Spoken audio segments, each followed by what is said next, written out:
Okay, so I got the chassis in. I did a little video about what I kind of thought about it. So now we have to go on about fixing the problems with it, which if you haven't watched that video, you definitely should, because that makes one more view on my video. But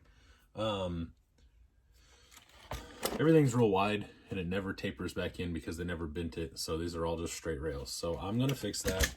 I have pulled this end in and I'm going to build a bumper, a bumper, and probably mount it from the inside with button heads so I can get it as close to this servo as possible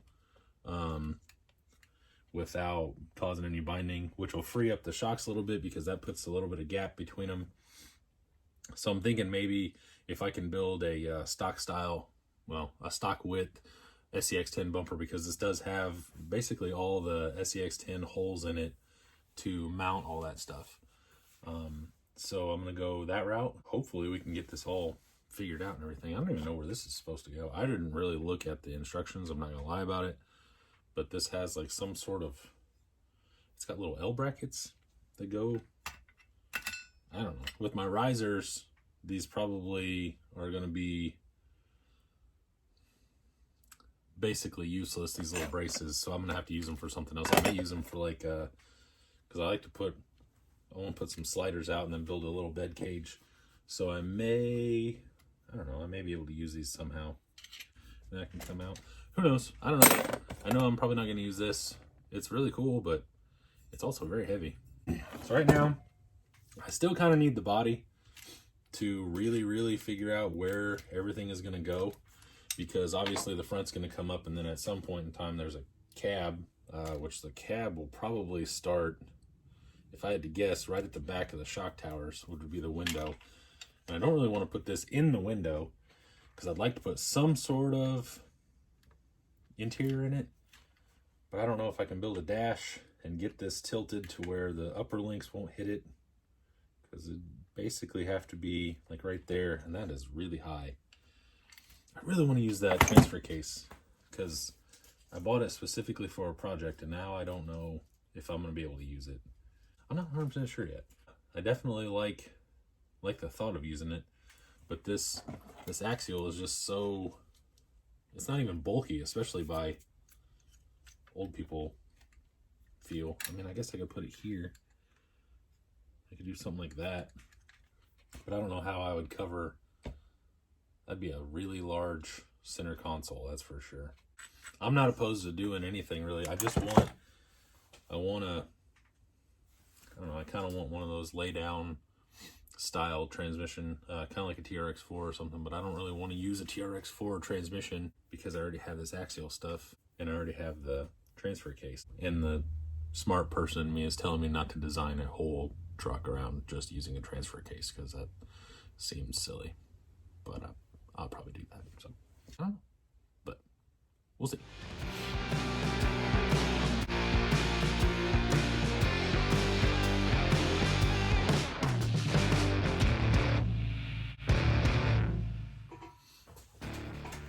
All right, so I think I found where I'm gonna put my transmission. Basically, I moved the transfer case over because it's got 2 bolts on one side, and then I'm trying to use all the stock holes in the skid, so that way I'm not drilling 1,000 holes and just leaving a bunch of holes everywhere. So now I'm thinking that if I put this, so I wanted to do it this way. I kept thinking about just you know, height for the dashboard and stuff like that, because I'd like to make it at least a shallow interior, or maybe like a little drop down. I know it's not gonna be full depth. It could, if I really wanted to, I'm sure I could jam this thing something like this and run a shaft over and stuff. I'm worried about center of gravity. I mean, it's not a comp truck, but I don't want to be picking the thing up all the time, you know. And also mounting this, I'm thinking if I wanted to do this correctly, I could come off the slider over here. So I'd basically be mounting it here, and I can come off this slider because I'm obviously going to have a plate here to here with sliders coming out, and I'll probably just sheet them like in aluminum so that way it has something, but it's not just a full plate of steel. And I don't really want to mess with trying to mount Delrin, which would be super sick and awesome, but I don't want to mess with it. So I'm thinking just a little hole here with a bolt coming over and then down onto my slider plate would mount this. And then I have the whole transmission mount over on this side. So basically we'd be like here, and I could just probably run the like a bar, maybe just a piece of like round rod kind of down and over, and then maybe get another one kind of down to this hole. I don't know. I just don't know. Plus, I'm really worried about this shaft here. Like, it'd have to be directly in line to use just a straight jack shaft, kind of like a Traxxas version, or not Traxxas, but like an RC four-wheel drive or something like that. I just don't know what I want to do.